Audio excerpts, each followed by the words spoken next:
Sabahınız xeyir olsun. Tarix Əsən-Nizahda layihəsi ilə qarşınızdayıq. Mən Aytən Əhmədzadə. Bugünkü videomuz Ağqoyunlu dövləti haqqındadır. Ağqoyunlar 14-cü əsrdə Van gölündən qərbdə yerləşən torpaqlarda tayfa ittifaqı yaratmışlar. Bu tayfa ittifaqının rəhbəri Bayandurlar nəslindən olan Pəhləvan bəy olmuşdu. Bəyliyin ən qüdrətli dövrlərindən biri Qarayolub Osman bəyə aid edir. Qarayolub Osman bəy 14-cü əsrin sonlarında ətrafdakı tayfaları özünə tabe etmişdi və mərkəzi Diyarbəkir olmaqla feodal hakimliyini yaratdı. Öz adına pul kəsdirdi, həmçinin Əmir Teymurla yaxınlaşdı. Təbii ki, Əmir Teymurla yaxınlaşan zaman həm Osmanlı dövləti, həm də Qaraqoyunlara qarşı özünə çox qüvvətli bir müttəfiq qazandı. Hansı ki, 1402-ci ildə Əmir Teymurun Osmanlılar üzərindəki qələbəsindən sonra Qarayolub Osman bəy öz bəyliyini, Ağqoyunlu bəyliyinin ərazisini genişləndirmək hüququna malik oldu. Yəni, həmin o Ankara döyüşü Qarayolub Osman bəyin işinə yaradı.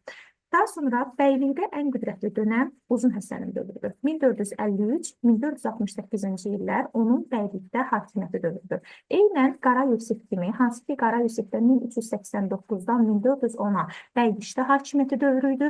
Eynən də Uzun Həsəndə 1453-68-ci illər bəylikdə hakimiyyəti dövrüdür. Yəni bu proseslərin heç biri Ağqoyunlu dövlətinə aid deyil, sadəcə Ağqoyunlu bəyliyinə aiddir. Uzun Həsən 1453-cü ildə Cahangir Mirzə ilə, qardaşı Cahangirlə olan mübarizədə qalib gəlib və taxta çıxmışdı.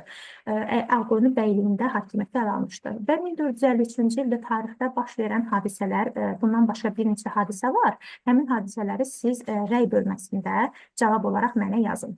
Ağqoyunlu bəyliyi Uzun Həsənin dövründə əsasən Osmanlılarla mübarizə ilə yadda qalıb. Burada Trabzon məsələsi ön plandaydı. Trabzon uğrunda mübarizədə ümumiyyətlə Ağqoyunların məqsədi Trabzona, daha doğrusu Qara dənizə çıxışın itirilməməsi idi. Hansı ki, Trabzon Mehmet tərəfindən tutulsaydı, Ağqoyunlar Qara dənizə çıxışı itirəcəkdilər. 1461-ci ildə Ağqoyunlar və belə deyək, Osmanlılar arasında Qoylu Hisar döyüşü baş verir. Bu döyüşdə Ağqoyunlu qoşunları qələbə qazanır. Lakin qələbə qazanmasına baxmayaraq anası Sara xatını danışıqlar üçün Osmanlı sarayına göndərir. Saraya göndərərkən Sara xatının qarşısında iki əsas məqsəd var idi. Biri, 2-ci Mehmedi Trabzon üzərinə yürüşdən çəkindirmək. İkincisi isə təbii ki, Ağqoyunlarla sülh imzalamaq və müharibə etmək fikrindən daşındırmaq idi. Mehmed birinci niyyəti qəbul etmir, amma Sara xatının ikinci təklifini qəbul edir və Ağqoyunlarla sülh imzalayırlar. Burada nəyə fikir verməlisiniz? Bəzən səbəb-nəticə əlaqəsi olaraq Qoylu Hisar döyüşü verilir.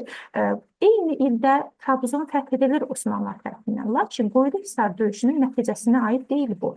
Çünki bəzən səbəb-nəticə testləri çıxır. Qoylu Hisar döyüşü nəticə Ağqoyunlar Trabzona, daha doğrusu Qara dənizə çıxışı itirdi. Xeyr, bunlar bir-biri ilə eyni hadisənin nəticəsi deyil. Qoylu Hisar döyüşündə Ağqoyunlar Osmanlılar üzərində qələbə qazanıb. Sadəcə həmin ilə aid olan bir şeydir bu. 1461-ci ildə həm də Trabzon Osmanlılar tərəfindən fəth edilmişdir.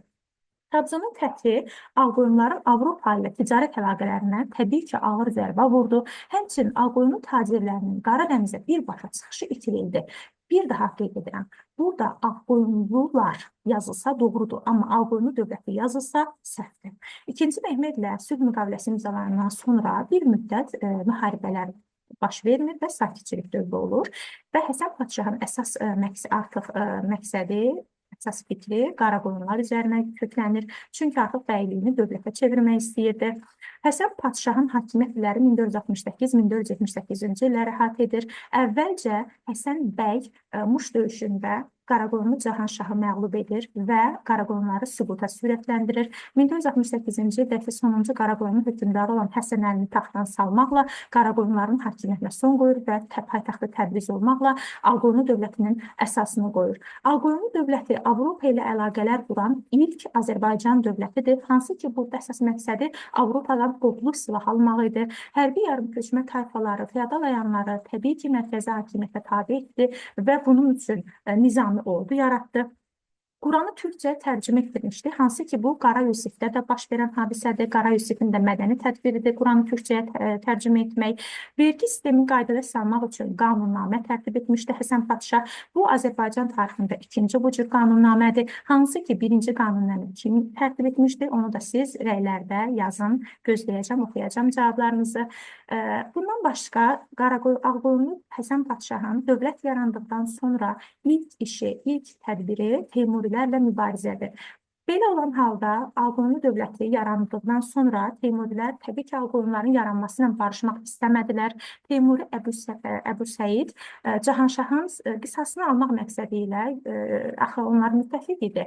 Cahanşahın qisasını almaq məqsədi ilə Azərbaycana yürüş edir və 1469-cu ildə Muğan döyüşü baş verir. 68-69-cu illərdə. Muğan döyüşündə Uzun Həsən Əbu Səidi məğlubiyyətə uğradır. Bundan sonra isə əsas belə deyim, qüvvələrini Osmanlıya qarşı yönəldir. Çünki Avropa ilə artıq əlaqələri genişləndirmişdi. Düzdür, Venesiya Ağqoyunlu Uzun Həsəni aldadır. Ona vəd etdiyi odlu silahı ona vermir. Lakin buna baxmayaraq yenə də Osmanlı ilə ikinci mərhələ başlayır. İkinci Mehmet tərəfindən Beyşəhir döyüşü baş verir. Beyşəhirdə Osmanlı qüvvələri Bayandurlu qoşunlarını məğlub etdi 1471-ci ildə. Bu döyüşdən sonra isə 1473-cü ildə 2-ci Mehmeddə Həsən Padşah arasında növbəti döyüş baş verdi. Avqustun 1-də Malatya döyüşü, avqustun 11-də isə Otluqbeli döyüşü baş verdi. Malatya döyüşündə Ağqoyunlular, Otluqbeli döyüşündə isə Osmanlılar qələbə qazandı. Belə deyək, Ağqoyunlu və Osmanlılar arasında 4 məşhur döyüş baş verib. Qoyunluhisar, Beyşəhir, Malatya və Otluqbeli. Bir Ağqoyunlu Osmanlı qalib gəlib. Məsələn, Qoyunluhisarda Ağqoyunlu, Beyşəhirdə Osmanlı. Oldu 1-1 hesab. Malatyada yenə Ağqoyunlu qalib gəlib, Otluqbelidə isə Osmanlı qalib gəlib. Lakin bu qələbələrdən sonra Ağqoyunlular belə deyək, artıq zəifləməyə başlayıb. Uzun Həsənə olan etimad xalq arasında zəifləyir. Buna səbəb olan hadisələrdən biri də 1474-cü ildə oğlu Uğurlu Məhəmmədin qiyamıdır. Hansı ki, burada gəlin qeyd edim sizlər üçün. 1474-cü ildə Uzun Həsənin oğlu Uğurlu Məhəmməd atasının hakimiyyətinə qarşı qiyam qaldırır və bundan sonra gedir Osmanlı dövlətinə sığınır. Fatih II Mehmedin qızı ilə evlənir. Hətta bu izdivacdan Gödək Əhməd doğulur. Hansı ki, sonralar Ağqoyunlu taxtında da oturub Gödək Əhməd. Bunların hamısı Həsən Padşahın hakimiyyətinin zəifləməsinə səbəb olur. Ona inamın zəifləməsinə səbəb olur. Bunlardan başqa xronologiya kimi getsək, 1475-ci ildə Moskva knyazlığından elçilər gəlir Ağqoyunlulara. Hansı ki, Qızıl Ordu ilə müharibədə ittifaq yaratmaq istəyirlər. Lakin onlardan daha öncə gələn Qızıl Ordu elçiləri onlardan öncə gəlmişdi və buna görə də Uzun Həsən onlarla ittifaq bağlamışdı. Bu, Ağqoyunlu dövlətinin Avropa ilə, ümumiyyətlə digər ölkələrlə əlaqələri. İndi keçək Uzun Həsənin sonuncu uğurlu yürüşünə. 1477-ci ildə Uzun Həsən Gürcüstana yürüş edib, 6-cı Bağratla sülh imzalayıb, Tiflis daxil olmaqla Şərqi Gürcüstan Ağqoyunlu dövlətindən birləşdirilib. 1477-ci ildə. Bundan 70 il əvvəl, yəni 1407-ci ildə isə Şərqi Gürcüstanı Şirvanşahlar ələ keçirmişdir. Düzdürmü? Şirvanşah 1-ci İbrahim. Hər zaman tarix oxuyanda əvvəlki mövzularla uyğunluq axtarın özünüz üçün, beyninizdə xəyali bir beyin diaqramı hazırlayın və belə olan halda tarixi daha yaxşı öyrənəcəksiniz. Uzun Həsəndən sonra hakimiyyətə Yaqub Padşah gəlib. Yaqub Padşahın 12 illik hakimiyyəti dövrü, yəni 1478-dən 1490-cı ilə qədər Ağqoyunlularda durğunluq dövrü kimi səciyyələnir. Bu müddətdə məsələn, Yaqub Padşah Ərdəbil hakimləri ilə mübarizə aparıb. Lakin biz bilirik ki, Uzun Həsən Ərdəbil hakimləri ilə qohumluq əlaqələri qurub və elə bu qohumluq əlaqələrindən daha sonra Səfəvi dövlətinin yaradıcı Şah İsmayıl Səfəvi dövlətinin yaradıcısıdır, hansı ki, məhz onun nəvəsidir. Uzun Həsənin nəvəsidir Şah 1-ci İsmayıl. Yaqub Padşah isə atasının siyasətini davam etdirmir, Ərdəbil hakimləri ilə düşmənçilik aparmağa başlayır. Lakin atasından fərqli olaraq Osmanlı ilə dostluq münasibəti qurur. Hansı ki, atası ömrünün sonuna qədər Osmanlı ilə müharibə aparır, lakin Yaqub Padşah isə Bəyazid ilə ilə Osmanlı Sultanı II. Bəyazitlə dostluq münasibətləri yaratmışdı. Davam edirik. Həmçinin atası kimi Şirvanşahlarla dostluq münasibətində olub. Yaqub Padşah Şirvanşahlarla dostluq siyasəti olub. Həmçinin belə deyək, Ərdəbil hakimlərinə qarşı Şirvanşahların qüvvəsindən istifadə etmişdi. 1488-ci ildə Şahdağ döyüşündə Şirvanşah və Ağqoyunların birləşmiş qüvvələri Ərdəbil hakimlərinə qalib gəlib və bu döyüş nəticəsində, Şahdağ döyüşü nəticəsində Şeyx Heydər öldürülmüşdür. Yaqub Padşahdan sonra hakimiyyətə Baysunqur gəlir. 1490-92-ci illəri əhatə edir Baysunqurun hakimiyyət illəri. 1492-ci ildə isə Rüstəm tərəfindən Bərdə döyüşündə Baysunqur hakimiyyətdən salınır. Rüstəm Padşah Bərdə döyüşündə Ərdəbil hakimlərinin köməyindən istifadə edir. Hətta Sultan Əlini hakimiyyət zindandan çıxarır, hansı ki Yaqub Padşah tərəfindən onlar həbs edilmişdi. Lakin işi bitdikdən sonra təbii ki o da ənənəvi siyasəti həyata keçirdi. Ərdəbil hakimlərinə qarşı mübarizə aparır. 1494-cü ildə keçmiş müttəfiqlər, yəni Rüstəm Padşah və Ərdəbil hakimliyindən Sultan Əlinin döyüşü baş verir və bu döyüşdə, Şəməsi döyüşündə digər Ərdəbil şeyxləri kimi Sultan Əli də öldürülür. Geriyə bir tək İsmail Mirzə qalır. Ona görə də İsmaili Ərdəbil şeyxləri, Ərdəbil hakimləri ümumiyyətlə onu həqiqətən gözü kimi qorumağa məcbur qalırlar.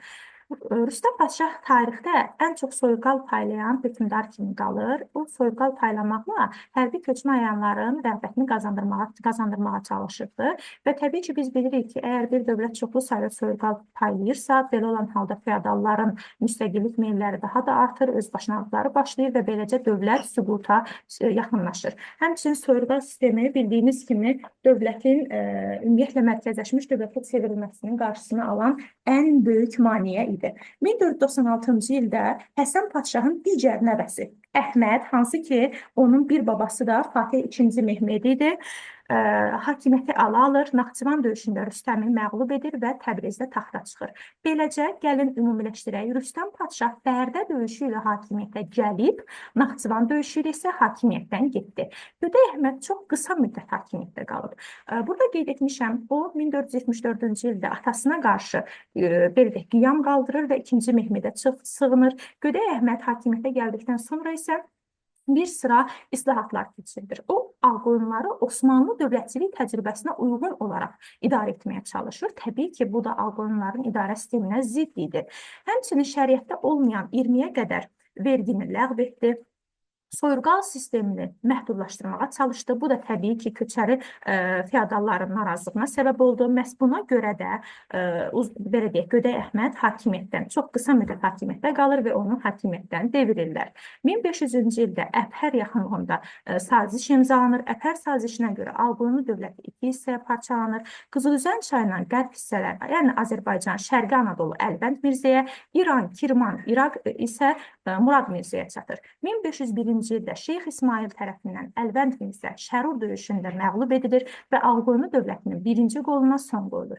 1503-cü ildə isə Şah İsmail tərəfindən Almabulağı döyüşündə Murad Mirzə məğlubiyyətə uğradılır və bununla da ümumən Ağqoyunlu dövlətinin varlığına son qoyulur. Baxın, 1501-ci ildə Şeyx İsmail qeyd etmişəm, 1503-cü ildə isə Şah İsmail yazmışam. Ona görə də bu fərqə mütləq şəkildə fikir verin. 1501-ci ildə Şeyx İsmail Şərur döyüşündə qələbə qazanır, Təbrizi tutur və bundan sonra Səfəvi dövlətinin əsasını qoyur. Yaxşımı? Bu qədər bu bizim Ağqoyunlu dövlətinin siyasi tarixi. Diqqətinizə görə təşəkkür edirəm. Kanala abunə olmağı, rəy bildirməyi və videonu bəyənməyi unutmayın. Təşəkkür edirəm.